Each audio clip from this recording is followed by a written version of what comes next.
Largest outdoor cocktail party, number 5, Georgia, giving 3 points, -3 versus number 8, Florida. Misko, what are you thinking here? Right off the bat, I was like, okay, putting down Georgia, -3, not even thinking about it. But I don't have any kind of stats. I don't know anything. I really don't know much about college football in general. But I do know that my first instinct was to put down Georgia -3, which is probably an instinct of a lot of people out there like me. So a lot of public money probably going in on Georgia -3. So I'm putting down Florida +3. Wow. Fading yourself, almost fading the public. Just that's some insider info right there. That's some good. That's some winning. That's a winning mindset right there. Look at you. I don't trust Georgia. I also don't trust Florida. It's just fair. But like both of these teams, it's like I don't trust either of them in a big game. That's funny. I don't trust Georgia. Actually, on the other hand, I also don't trust Florida. I'm actually with you. I'm with you. I trusted Florida a lot more this year. I kind of bought into their first game when they just smacked Ole Miss, and that offense looked like they couldn't be stopped.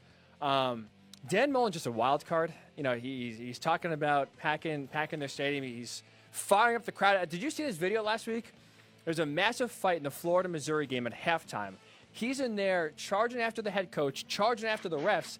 And as both teams go into the locker room for halftime, he runs out of the tunnel like a WWE wrestler, getting the crowd fired up. This guy, I couldn't, like, he honestly was, I think, one step away from putting a helmet on and lining up like under center, ready to go to tackle somebody. Holy smokes. This guy is out of his mind.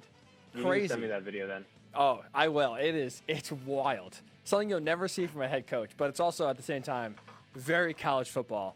So with that said, I like that actually.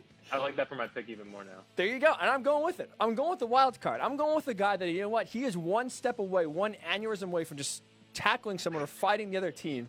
That's a guy I want on my side. He'll have Florida to win, and I'm with you. I don't trust Georgia. Their offense is not good. I don't think it's going to get any better. And this is a game where I think finally, Florida turns a tide. I'll go with the craziness of a head coach, and I'm with that. Gators +3, lock it in. We're both on Florida and crazy Dan Mullen. Number 1, Clemson, minus their quarterback, Trevor Lawrence. Do you want to have any guess on how to pronounce the backup quarterback's name? No. Okay, we'll leave it at that. He will be under center, taking on number 4, Notre Dame in South Bend. Misko, which way are you leaning here? I watched the full BC game, and BC just came out really hot, and I think that's helping this number right here.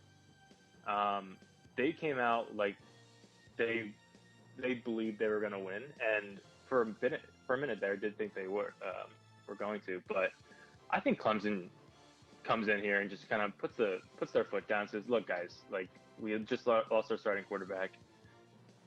Like we came into a place who they were fired up." And we still, came back very calm and collected. That second half by the backup was really impressive. So I'm gonna go Clemson here. I think 5.5 is a little, like, I think if it was 7.5, it'd be really, really close for me. But I think I have to take 5.5. You're taking Clemson minus Trevor Lawrence, 5.5 on the road. Misko, just give the audience, a little background. But I called you, a few minutes before, and we were both joking how we don't really have much insight. This is all just about basically gut selections. Yeah. I love that because, to me, this Clemson pick at minus 5.5 is a total gut selection. I'm with you. I feel like sort of how you were with Georgia and Florida. Now you're going to think about it, I'm going to take Georgia, and then you thought about saying, you know what am I doing here? Everyone's going to do that. I'm going to take Florida. I thought the exact same way with this game. I was doing them last night, and I'm trying to just write down a few notes on my thoughts here, and I'm like, obviously, no Trevor Lawrence. You're on the road in a game where Notre Dame's number 4. This should easily be a Notre Dame at least cover. I mean, you're giving almost a touchdown at home. This should easily be a Notre Dame cover. Then I'm like, you know what? Like, this Clemson team is really, really, really good. And to your point, that second half, they look calm, they look collected, look like they were back in business. Like, they kind of were shocked a little bit in the first half. BC came out and kind of punched them in the mouth. But to your point, how they played in that second half kind of got everything cool under center and calm and collected. I'm like, this Clemson team, I think, is going to go in there. Dabo Sweet's going to have them fired up, and I think they're going to win this game. So I'm with it. I'm taking Clemson 5.5-point favorites on the road with DJ Uli Ungalele. You want to try that one or no? We're going to stick with DJU if that's better. DJU, yeah, I like that. It sounds like a DJ from like Miami. With DJU under center, I'm with you. So we are both in agreement here. We're taking Florida because we trust them, although not trust them, but trust them more than Georgia. And we're going gut here. Clemson minus 5.5 at Notre Dame. Total gut, says Clemson, so we're going to roll with it. All right, we'll go 3 NFL picks here. Seahawks giving 3 points on the road to the Buffalo Bills with no Bills Mafia in the stands, unfortunately. Which way you leaning? This was the easiest one for me to pick. Not because I think it's like right, but just because I just can't see myself not taking the Seahawks here. I mean, Russ is probably the MVP right now. The Bills have been quietly struggling. I don't know if people have noticed, but like their offense is sputtering. I mean, their defense is nowhere near where it used to be. I think the Cards beating the Seahawks, which they seem to do every year for some reason, like really helped this number. And if I'm getting 3 with the Seahawks this year, I'm taking it. Well, the Seahawks are giving 3. They're 3-point favorites. Right, sorry. If I'm getting a number like that. So laying low, you're laying a little points. You're still rolling Seattle. You'll give those points no problem. Spit on them and say this is an easy cover. Yeah. I'm with you. I'm taking the Seahawks. I like that you just point out the Bills are quietly struggling. Right, their record doesn't say so. They just beat the Patriots for the first time in what feels like forever, especially in Buffalo. But to your point, like they started off good, and part of that reason they started off good is because they played bad teams. Like they beat up the Jets. The Raiders' defense stinks. They beat them on the road. Now they're playing better teams. They play Tennessee. I mean, the Patriots are still a tough team, and they're starting to fall. They're starting to struggle. I'm with you. I like the Seahawks going into this game. The defense isn't playing that well. I don't trust Josh Allen. I'm not sure if you're a Josh Allen fan. I'm really not. I really can't trust him. I'm a fan. I have him in fantasy, but he's been struggling lately. I'm definitely a Josh Allen fan for sure. Okay. All right. So you're more Josh Allen fan than I am. I still just don't trust him. So with that case, like you said, I'll take the MVP. Given 3 points, no problem.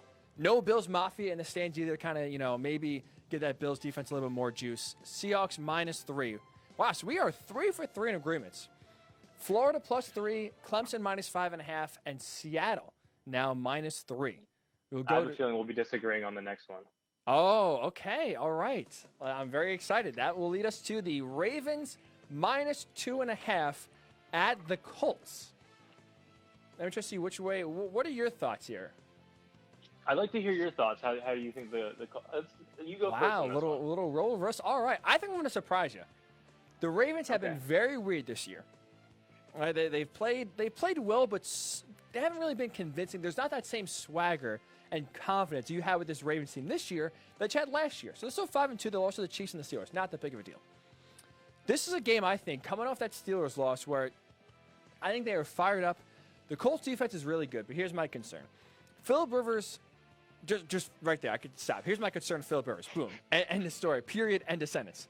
He's played well in the last few games, albeit the Bengals and the Lions. This is an aggressive Ravens defense that gets me concerned because if they're going to push the issue, I don't trust Phillip Rivers to basically throttle down and just take what's given to him. I think he's going to try to play hero ball, and that's a recipe for disaster for the Colts. So I don't trust Phillip Rivers. I think the Colts only need to make a few plays. I think he, in his mind, thinks he can still win games with his arm. That's not the case. So because of that, because of the aggressive Ravens defense, I'm going the Ravens covering on the road. I think Phil will make too many mistakes, come back to earth a little bit. I think the Ravens do cover.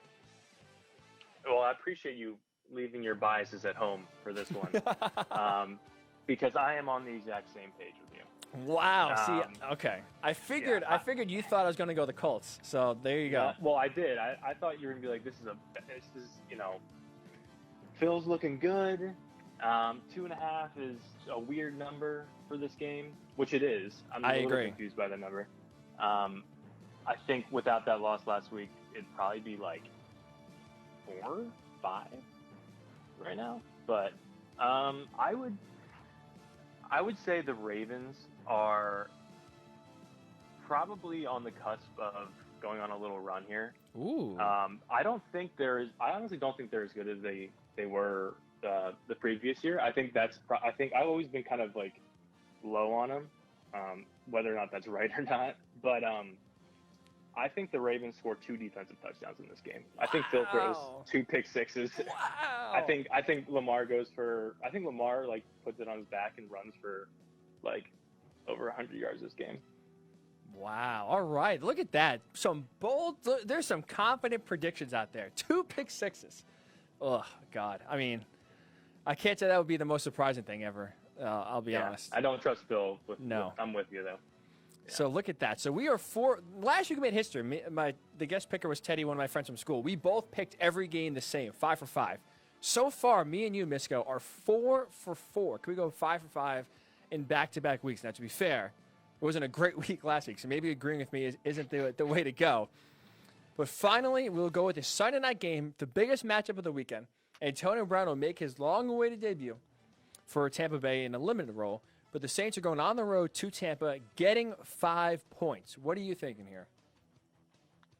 This one was tough. I had a tough time with this one. I had written down Saints plus 5, but the more times I look at it, like the more times it seems it's wrong. So I'm gonna reverse it and think it's right. But because I think it's right, I think other people will do the same thing. So I'm bringing it back to Saints plus 5. Whoa! Wow, we got a double reversal. So you go Saints, then you say, maybe I'll go the Bucs. Then you say, everyone's going to do the Bucs. I'm going back to the Saints. Yes. It's a weird number. I don't really – Tom does not look all that impressive. He looks fine. He's Tom Brady. But I don't know. I just have a weird feeling about this one. I feel like people have been really down on the Saints lately. It's just give me the Saints. I don't know. See, that's my analysis. I don't know. What gets me nervous is that kind of my exact thinking is similar to yours, but that's why I'm going with the Buccaneers. Like I think to me, like the Bucs are the most complete team in the NFL. I think their defense is great. I think their offense is really good. Obviously excluding what happened on Monday night.